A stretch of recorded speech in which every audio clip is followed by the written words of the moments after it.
The old team is out, the new team is in.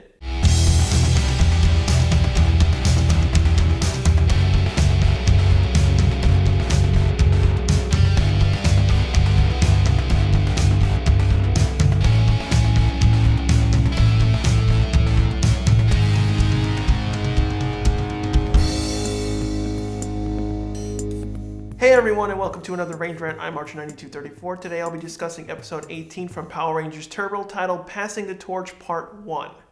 Now this episode is not adapted from any episode from Car Rangers at all. The entire story and plot point are American made only. The only surviving element that's from Super Sentai is the main monster.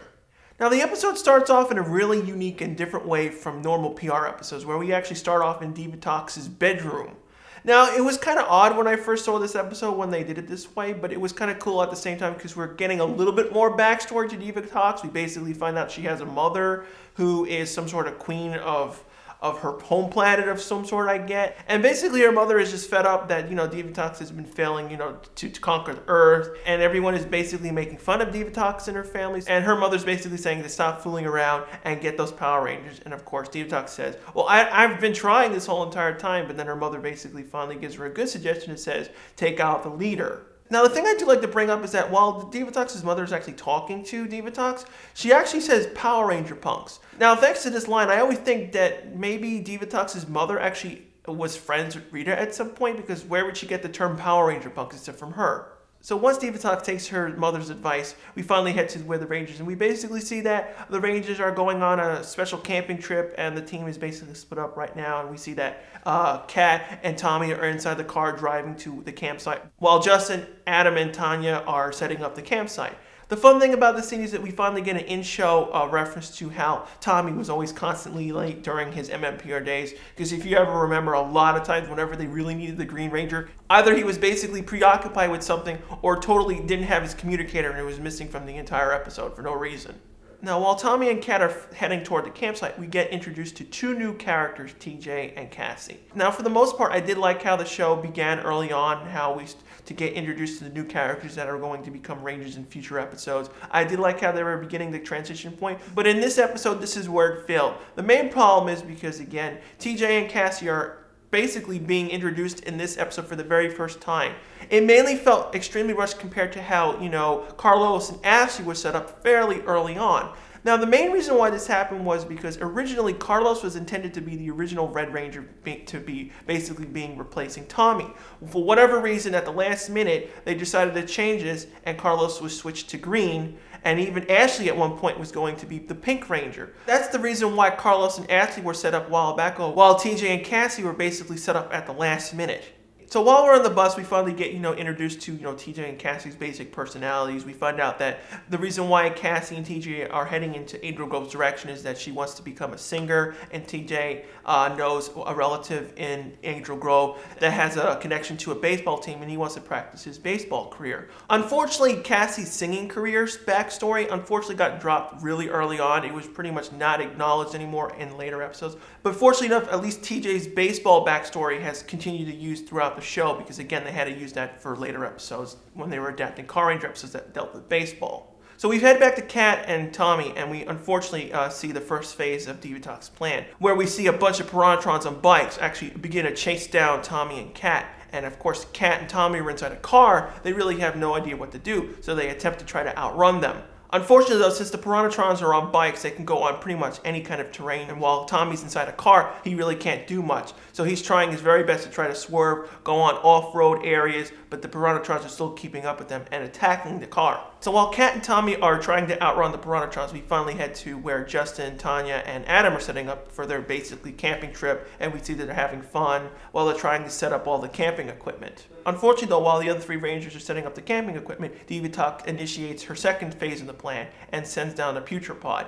Now, I particularly think this is one of the best moments in PR. For the majority of the time, most of the evil villains never send out multiple monsters. This is a constant gripe that a lot of people always think of over time, is that, how come they don't just simply send, 200-300 monsters all at once and just, kill all the Rangers right then and there? Again, because you can't really do that, because again, the show would end. But in this case, it works perfectly well since the team is broken up. So we eventually head to Cassie and TJ again, and we see that the bus is stopped for a break outside Angel Grove, and we basically get a little bit more between Cassie and TJ's character. I always particularly liked how Cassie and TJ interacted with each other. They always had a more closer connection to each other as friends, rather than how Carlos and Ashley were. They really, for whatever reason, Carlos and Ashley really never really worked together, in my opinion. But in Cassie and TJ's case, they always had that close brother and sister bond. Unfortunately, when we head back to Tommy and Kat's location, we basically see that Tommy has unsuccessfully figured out a way to lose the Piranhatron, and basically he tells Kat to get out of the car and bail. Unfortunately, this backfires. Kat gets thrown out of the car and actually loses her turbo key. Now, I actually am glad that they actually remember this. For the most part, a lot of times in episodes, they'll do episodes in specific ways that they'll never actually morph for no specific reason. There's like no technical reason why they don't morph. There's no like they lost their morpher or someone took it. But in this case, they actually remembered to deal with this so that Kat actually lost her morpher during her fallout out of the car. Unfortunately, though, when Tommy was about to get out of the car, the Piranhatrons actually attack the car with their weapons, and the car actually explodes, throwing Tommy and knocking him out on the ground. Now, I particularly really like this moment because, again, it's one of the rare times where we see, one of the Rangers actually getting knocked out unconscious.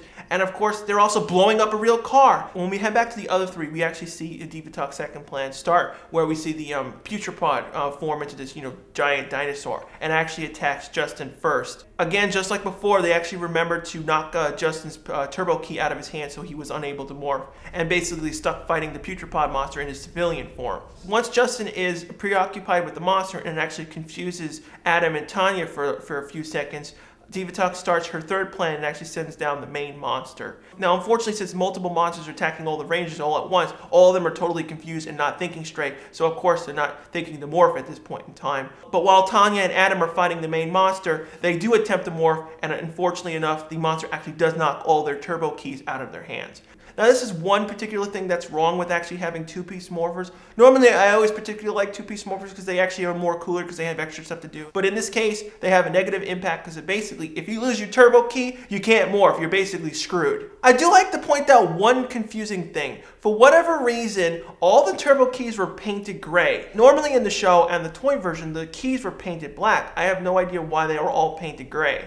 So we head back to Kat and Tommy's location, and we basically see that since Tommy's unconscious, Kat has to basically run away because, again, all the Piranhatrons are after her, and since she lost her turbo key, she really has no idea what to do. So she's trying to outrun them. We head back to Cassie, and we basically see that, TJ hasn't arrived yet, and the bus is about to leave. And she basically has to decide, does she go back on the bus, forget about TJ, or help TJ wherever he went? And she basically decides to help TJ. When Cassie eventually finds TJ, they basically see that, Kat is under attack by the Piranhatrons. Of course, again, they're not from Angel Grove. They've never seen monster battles, I assume. But of course, since they're our future heroes, they basically, head out and try to help out Kat in any which way as possible. Now, I particularly never liked this moment because, again, TJ and Cassie are brand new to the show. And as soon as they go into the fight, all of a sudden we see that they actually know martial arts skills.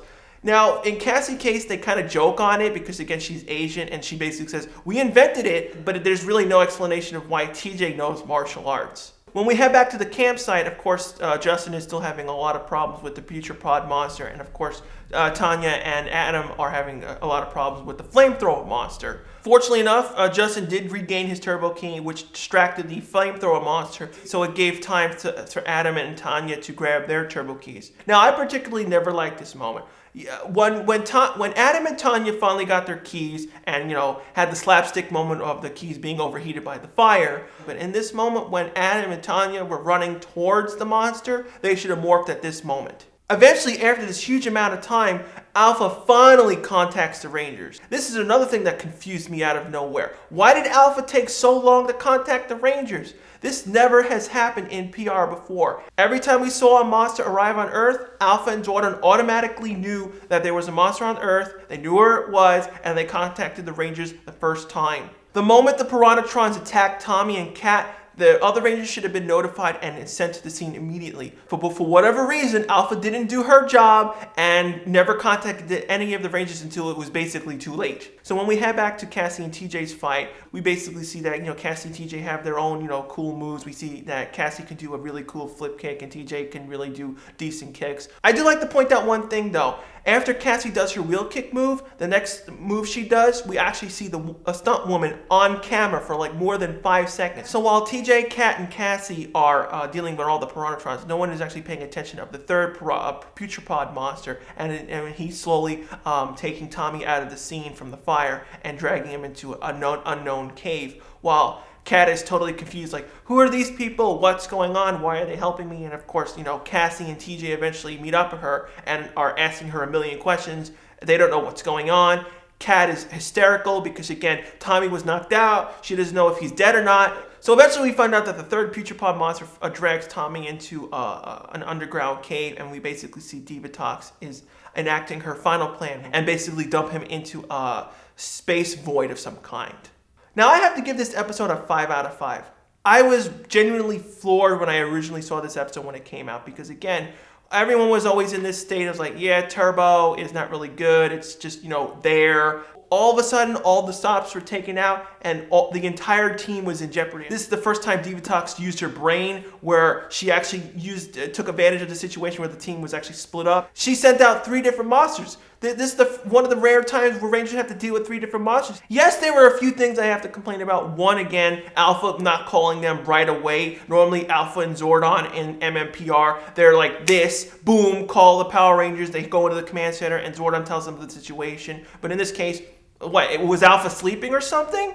Another thing I also have to complain about is basically Cassie and TJ's introduction came out of nowhere. While we had the whole build-up of Carlos and Ashley, which was a good setup, the Cassie and TJ had no build-up or anything for their characters. I wish they delved more into the backstory of those characters. What do you guys think? Do you think this episode was really amazing? Because again, this was Turbo. Everyone expected, same old story, because again, the writers basically knew that the cast was going to be changed, so they actually didn't want to have any character development, and in some cases, basically reverse character developments. That's the reason why we kept having the detonator stories. The detonator stories is not really, expanding on the characters. Unfortunately, in the crossfire of this, Justin had no development as well.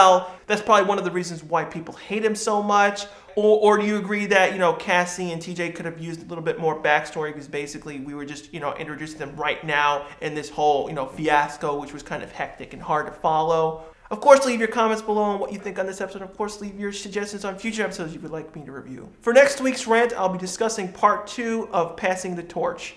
Thanks again for watching. I'll see you guys right back here next week.